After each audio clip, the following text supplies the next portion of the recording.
February 20th, 1943. The desert wind howled across the ridges of Tunisia, carrying with it the acrid stench of burned oil and scorched steel. Colonel Hans Georg Hildebrandt gripped the side rail of his command vehicle, eyes fixed on the jagged horizon where the rising sun revealed more than sand and sky. The needle on his fuel gauge trembled at empty, the division's lifeblood nearly gone. Below him, stretching across the desert floor like a mirage too cruel to believe, lay an American supply depot. Row upon row of fuel drums gleamed in the dawn, metal barrels stacked with a precision alien to the Afrika Korps' starving quartermasters. For a moment Hildebrandt wondered if the desert itself was mocking him, presenting illusions of salvation that would vanish as quickly as the morning mist. But the smell of petrol, sharp, chemical, undeniable, cut through the wind. This was no hallucination. The depot sprawled for acres, a carefully engineered labyrinth of abundance abandoned in haste by the retreating US II Corps. It was more than a prize, it was a revelation. German intelligence had whispered of American wastefulness, of their tendency to scatter supplies with reckless abandon, but nothing had prepared these hardened desert veterans for the sight before them. The records would later confirm the scale. 57,000 gallons of fuel, more than Hildebrandt's entire division typically received from Germany in 2 months of fighting. Enough to transform vehicles sitting silent and dry into mobile machines of war once again. Major Friedrich von Mellenthin, the Afrika Korps intelligence officer, would later write that the men had stumbled upon a treasure beyond imagination. They had been rationing every litre, coaxing engines to life with desperate tricks, and pushing tanks by hand when their throats went dry of fuel. Yet here, on ground, the Americans had abandoned in retreat, sent with the answer to every logistical prayer. Enough gasoline to fight battles that would have otherwise been dreams. Enough supplies to breathe life into an army on the brink of collapse. And yet, hidden within this moment of triumph lay a darker arithmetic, one more haunting than the scarcity that had defined their campaign. If this was what the Americans could afford to abandon, what vast ocean of resources lay waiting behind them? The desert had offered not just salvation, but proof that Germany's war in Africa was being waged against something larger than an enemy army. It was a war against industrial infinity, a contest of arithmetic that no battlefield brilliance could ultimately overcome. Long before Hildebrandt's field glasses fixed upon those glinting barrels at Kasserine, the Afrika Korps had lived and fought at the mercy of their fuel gauges. Every offensive across the dunes, every manoeuvre of a panzer, every artillery bombardment was shackled to a relentless arithmetic, the balance between fuel required and fuel received. By late 1942, that balance had collapsed into crisis. The German-Italian forces in North Africa needed more than 32,000 tons of supplies every month just to function. Of that total, over half, nearly 18,000 tons, was fuel. The tanks and half-tracks that gave Rommel his aura of invincibility drank petrol faster than Berlin could deliver it across the contested Mediterranean. Allied submarines and bombers launched from Malta carved convoys to pieces, sinking as much as 70% of Axis shipping before it ever reached the African coast. What little slipped through the gauntlet arrived at ports like Tripoli and Tunis, only to face another torment. A journey of over 1,000 kilometers to the front lines, with every mile devouring the very fuel it carried. German records from late 1942 tell the brutal truth. Moving 1 ton of supplies forward to combat units consumed 5 tons of fuel in transport. The desert was an enemy as cruel as the British or the Americans. Its endless distances transformed barrels of petrol into dust before they ever reached the battlefield. A single Panzer Division required 350 tons of supplies every day during combat, yet often received less than a quarter of that. Commanders became fuel accountants as much as tacticians. Tank crews learned tricks that bordered on absurd. They coasted down slopes with engines off to save precious drops. They push-started vehicles by manpower rather than burned fuel in an ignition. They siphoned every last litre from wrecks, treating destroyed tanks not as casualties but as lifelines. And still, the Afrika Korps often faced combat with tanks running on fumes, victory measured not in tactical genius, but in whether an engine could turn over. Rommel himself admitted to his staff in January 1943 that our operations are decided more by the petrol gauge than by tactical requirements. It was not a metaphor, it was the cruel mathematics of desert war. By the time the Kasserine offensive began, the Afrika Korps possessed the skill and discipline of veterans hardened by years of campaigning, but their fate was already bound to the empty barrels littering their supply lines. Every operation was a gamble against a fuel gauge ticking steadily towards zeros. On the morning of February the 19th, 1943, the mountains of central Tunisia echoed with a thunder no desert had heard before. German panzers surged into the passes with a fury sharpened by desperation, steel and sand colliding in an eruption of fire. The Americans, green and untested, had chosen the Kasserine Pass as their defensive line, an 8-mile defile between steep ridges where armoured columns could be funneled and destroyed. On paper, it was sound. In reality, it became a slaughter. Colonel Hildebrandt's 10th Panzer Division, joined by General Heinz Ziegler's 21st Panzer, drove into the gap with methodical precision. The Americans fought with courage but without experience. Their lines buckled beneath coordinated artillery barrages that split open their formations. M3 half-tracks and Shermans burned in grotesque symmetry, black smoke twisting into the pale desert sky. Infantry units broke in panic, scattering into the hills, chased by the grinding roar of German armour. For the Germans, Kasserine was not simply another battlefield, it was vindication. After months of retreat from El Alamein, they had finally struck a blow that echoed across continents. The United States Army, thought to be the rising titan of Allied strength, had been humiliated in its very first clash with the seasoned veterans of the Afrika Korps. Reports filtered back to Berlin, nearly 10,000 American casualties, vast numbers of prisoners, and enough wreckage of vehicles and supplies to make the desert itself gleam with salvage. Goebbels' propaganda machine roared with triumph, painting Kasserine as proof that the Wehrmacht still wielded the thunder of invincibility. But behind the victory, a darker truth festered. The Afrika Korps' success was measured not in the ground they seized, but in the fuel they consumed to seize it. Every kilometre gained across the passes devoured precious gallons. By the time Hildebrandt's men overran the American depot, those barrels glinting like a mirage of salvation, they had already burned through much of what they possessed.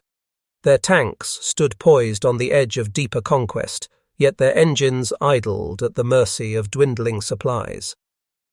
Here lay the cruel irony of Kasserine. The Germans had shattered the Americans, but they could not pursue their victory. The supply lines from Tunis were stretched to breaking, every vehicle competing for the same dwindling fuel. Rommel could not drive onward to Algiers, could not smash the Allied lodgment in North Africa, because his tanks were already chained to the emptiness of their barrels. The battlefield was his, but the war was slipping from his grasp.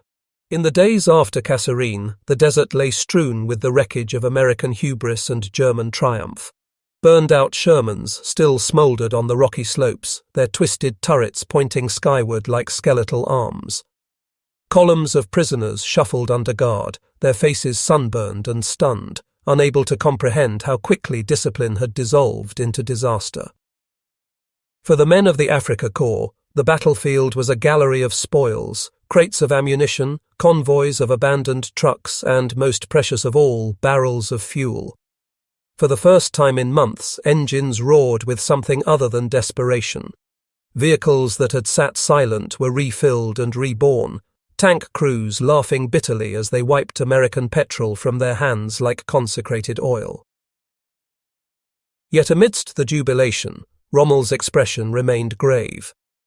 The Desert Fox, long celebrated for audacity and improvisation, had achieved a textbook victory.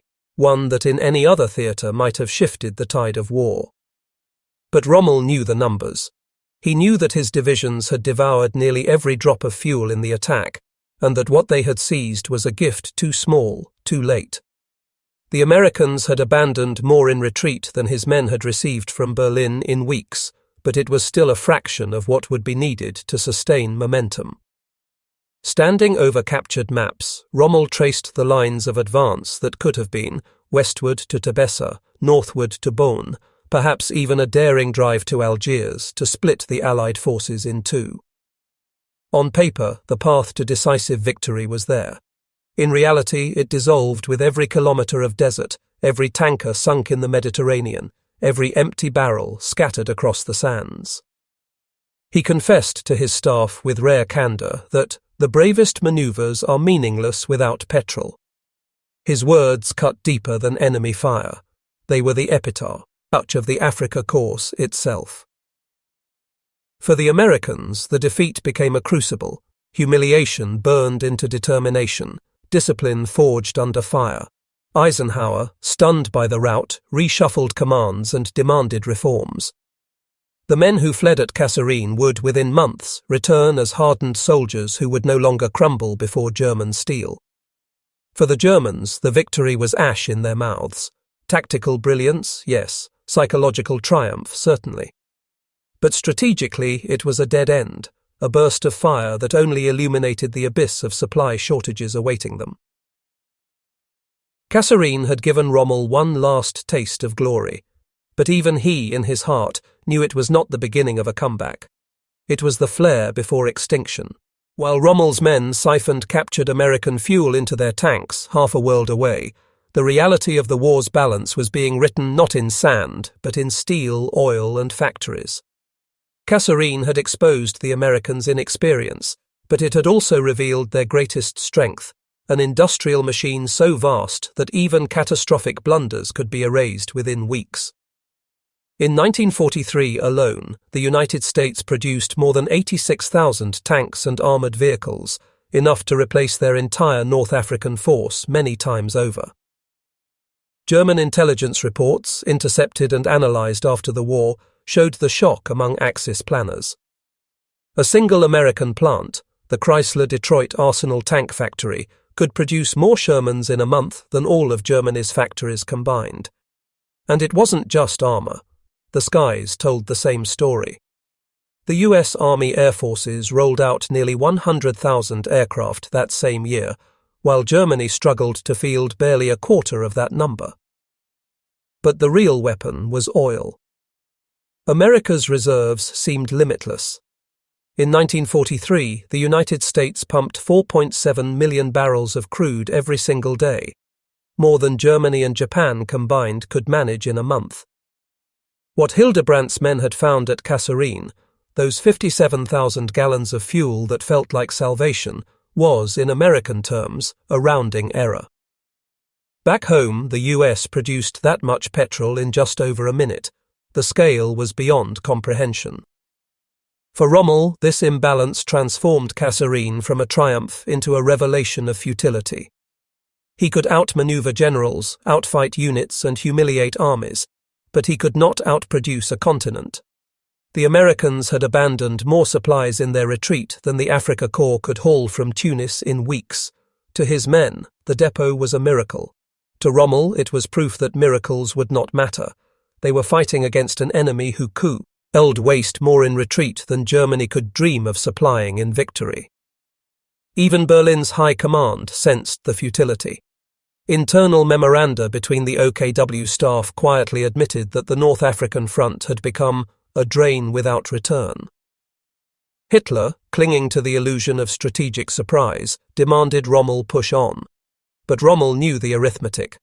Tactical victories would pile up, perhaps even spectacular ones, yet the math of industry and oil would grind them into dust. Kasserine had shown the world that American soldiers could break, but it also showed Rommel that America itself would not. Not when its factories roared louder than artillery, not when its oil flowed like an endless tide. The pass had been won, but the war was already lost. For the soldiers of the Afrika Korps, the days after Kasserine blurred into a grim routine of hunger, exhaustion, and futility. Victories had been won, prisoners taken, and depots seized. But the jubilation faded quickly once the desert reclaimed its grip. The same sun that had baked the battlefield now baked men inside their steel coffins, their tanks immobile once the last drops of fuel were siphoned dry.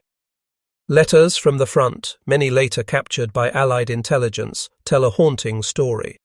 Men wrote not of glory or honour, but of thirst, of the taste of dust that coated their tongues for days, of meals reduced to crusts of bread and scraps of tinned meat.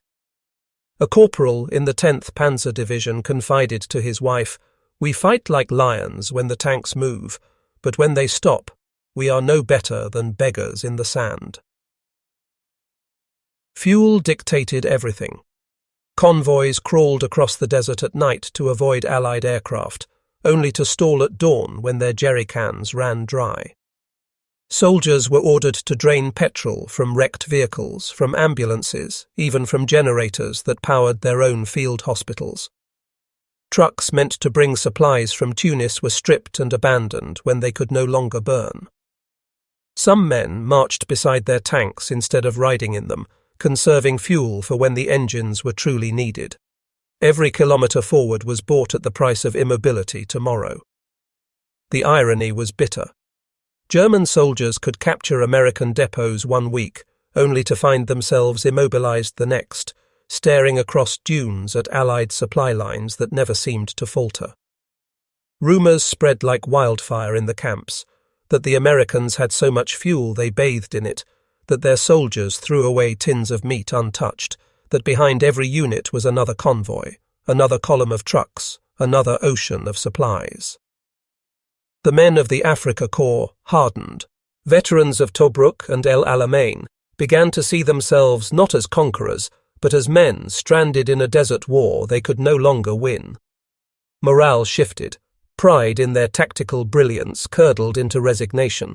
They knew they were still feared, still respected, still capable of tearing holes in Allied lines, but they also knew the truth whispered around campfires, that every victory only delayed the inevitable. They were lions in a cage of sand, fighting brilliantly, but trapped by shortages they could never escape. The desert had broken armies before, now it was breaking theirs, not through defeat in battle, but through the quiet, relentless starvation of fuel. By March 1943, the aura of the Desert Fox was dimming under the desert sun. Erwin Rommel, once the master of swift armoured thrusts and audacious manoeuvres, was no longer the commander who leapt into half-tracks and rode into the smoke of battle. Years of unrelenting strain had ground him down. Malaria racked his body, stomach ulcers flared with constant pain, and his eyes, once sharp and unyielding, now carried the shadow of a man who had seen the arithmetic of defeat written too clearly. Kasserine had been a final flash of brilliance, but Rommel knew it for what it was, a victory that could not be exploited. Allied air power was tightening its grip on the skies. Allied convoys landed fresh men and machines every week, and every German operation, every raid, every advance, every counterattack, was still tethered to the same dwindling barrels of fuel. No amount of tactical genius could change the mathematics of starvation. In private letters, Rommel's despair seeped through. He described himself as a commander fighting not against men but against distance, time, and supplies. His staff recalled his silence at briefings, his fatigue, the way he would sit for long stretches staring at maps that offered no solutions. The once energetic commander, whose presence alone had galvanized divisions, now seemed hollowed out by the futility of command. On March 9, 1943, Berlin ordered him home. Officially, it was for medical recovery. Unofficially, it was a quiet acknowledgement that the Afrika Korps could no longer be saved, and that Rommel, its symbol of audacity, was too valuable to waste in a doomed theatre. When he left Tunisia by plane, he was leaving behind not only his army, but his legend. For the men who remained, it was as if the desert itself had abandoned them. The Afrika Korps' morale cracked further. Without Rommel, they were still soldiers, still disciplined, still dangerous, but the myth of invincibility was gone. They had watched their commander depart while they remained trapped, fighting on half rations of fuel and food, watching the Allies grow stronger with every sunrise. Rommel himself admitted before boarding the aircraft that North Africa had become a death ground. He was right.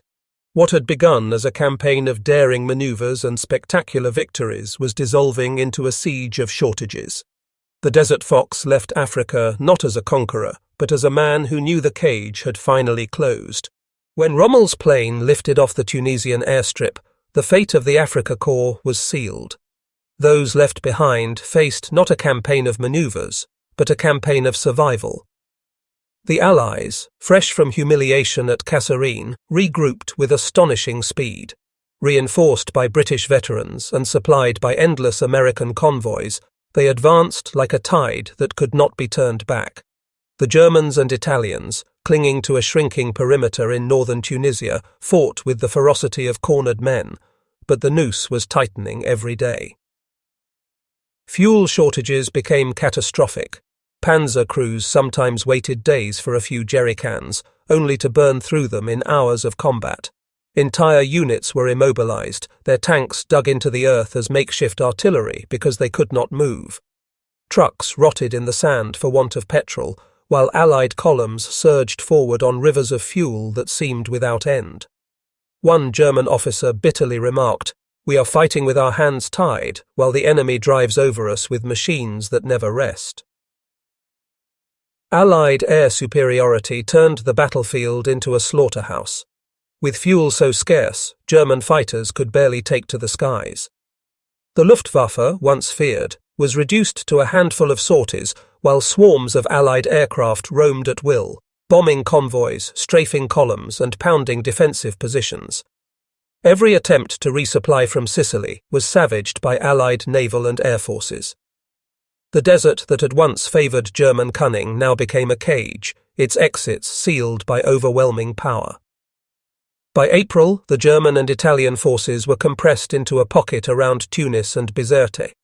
Supplies trickled in too late, too little. Soldiers fought on half rations, ammunition dwindled, fuel almost non-existent. Yet still they resisted, clinging to a grim determination born of discipline and pride. The Allies, wary of the Corps' reputation, advanced cautiously, hammering them from the air and the ground until the end was inevitable. On May 13, 1943, the Afrika Korps ceased to exist. More than 250,000 Axis soldiers, German and Italian alike, laid down their arms.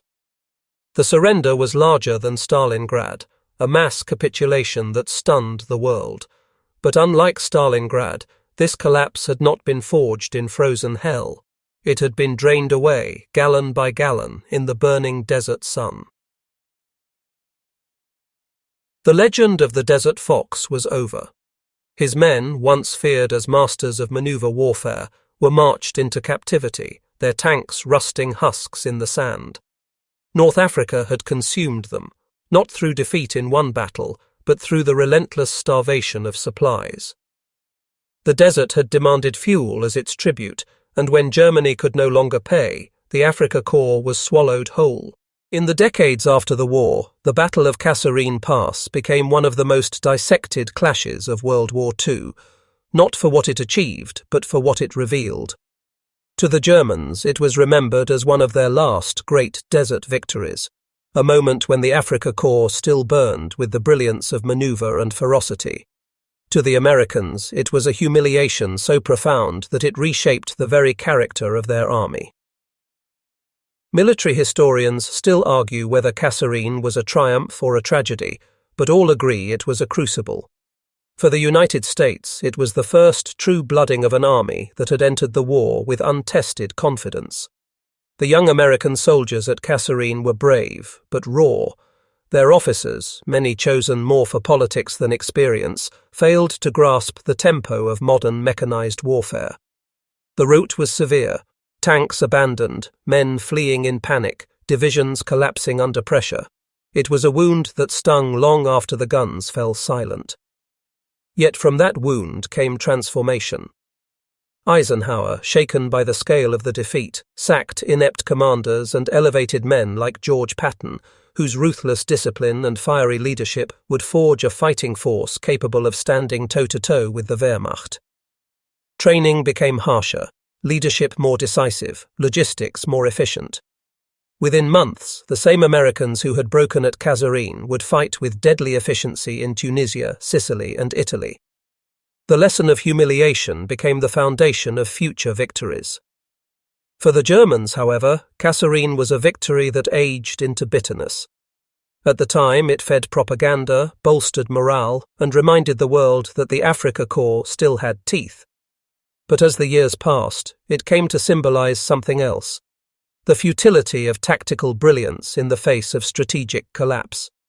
Rommel had won the battle, but he had already lost the war. Kasserine revealed the limits of genius when pitted against the sheer weight of Allied industry and resources. Historians often describe it as a mirror. On one side, it reflected the arrogance and unreadiness of a young superpower. On the other, the doomed brilliance of a master tactician fighting with dwindling tools. It was a battle that mattered less for its territory than for its lessons. For the Americans, Kasserine was the shame they had to shed. For the Germans, it was the glory they could never sustain. The desert had judged both armies, and in that judgment it revealed the truth. Wars are not won by brilliance alone, but by the power to endure, supply, and sustain. In the deserts of North Africa, battles were fought with bullets and shells, but they were decided by something far more mundane: fuel. The story of the Afrika Korps was not just one of armoured charges and daring manoeuvres. It was the story of barrels of petrol, stacked or empty, dictating the fate of thousands. Soldiers came to understand that their true enemy was not always the British Eighth Army or the Green Americans, but the ticking needle of the fuel gauge. In diaries and reports, the word benzin, petrol, appears as often as find, the enemy. Men prayed not for reinforcements, but for convoys that might slip past Malta. They counted their fortunes not in victories, but in lighters. To them, petrol was life itself. Without it, the most formidable tank was a coffin, the most disciplined army a stranded mob. More than once, soldiers compared fuel to blood, red for men, black for machines. Both had to be spilled to keep fighting. The Kasserine supply depot became a symbol of this truth. For the Americans, it was a minor logistical hiccup, a temporary loss that was quickly erased by convoys unloading fresh barrels at Algiers and Oran. For the Germans, it was nothing less than a miracle, a glimpse of abundance they could never sustain. The disparity was so stark it bordered on the surreal. What was waste to the Allies was salvation to the Afrika Korps. Rommel himself understood the symbolism. He was a soldier of speed and manoeuvre, a man whose reputation was built on lightning advances that left enemies reeling. But even he confessed that his genius meant nothing when the tanks could not move. "What is the value of a general," he asked, "if his army has no petrol?" In that one sentence lay the essence of the North African campaign. Historians often call World War II an industrial war, but nowhere was that truth more vivid than in the desert. Strategy, courage, and even brilliance bent before the altar of supply. The Afrika Korps could fight like lions, but without fuel they were lions chained, roaring in vain. The Allies, with their oceans of oil, could afford mistakes, defeats, even disasters, and still recover. Germany could not. In the end, the black liquid mattered more than blood, more than courage, more than genius. The Desert War was not won in the passes of Kasserine or the dunes of El Alamein. It was won in the oil fields of Texas, in the refineries of Pennsylvania, in the endless convoys that turned fuel into victory. Kasserine Pass remains more than a line in military history books. It is a parable etched into the sands of North Africa. To the casual eye, it was a German victory, a rout of American forces, a humiliating setback for a young superpower. But beneath the smoke and glory, it was something deeper, something darker. Proof that no brilliance, no ferocity, no tactical miracle could overcome the cold mathematics of supply. The Afrika Korps fought like warriors out of legend. They outmaneuvered, outgunned, and outfought their opponents time and again. But their enemy was never just the Allies across the dunes. It was the empty fuel drum, the silent engine, the supply line bled dry. Kasserine laid this truth bare. The barrels of petrol gleaming in the sun were salvation for a day, but they were also a cruel reminder that the Americans could abandon in retreat more than Germany could ever hope to deliver in triumph. Rommel's legacy, too, is haunted by this moment. The Desert Fox is remembered as a master of maneuver, a soldier's general who inspired fierce loyalty. But even his legend was shackled to fuel. His genius could not conjure petrol from sand, nor outmaneuver convoys that never stopped arriving for his enemies. Kasserine, in its irony, was his last great flourish, a brilliant victory that illuminated the futility of his cause. For the Americans, the defeat became a scar that hardened into resolve. From the ashes of humiliation rose a fighting force that would storm the beaches of Normandy, crush German lines in France, and drive the Reich into the ground. Kasserine was their lesson in blood, and it would never be forgotten. For the Germans, it was the beginning of the end in Africa. 2 months later, the Afrika Korps no longer existed. Its men marched into captivity, its tanks rusting in the sun. The desert had swallowed them whole, not with one decisive blow, but wide, with the slow starvation of supplies. And for history, Kasserine stands as a chilling truth. Wars are not won by courage alone, nor even by brilliance. They are won by endurance, by industry, by the power to feed men and machines long after the first shots are fired. In the desert, fuel was more precious than blood. And when Germany's barrels ran dry, so too did the dream of empire. The winds still sweep through the pass today, carrying no sound of engines, no thunder of guns, only silence. And in that silence the lesson lingers. Empires fall not always from defeat, but from exhaustion.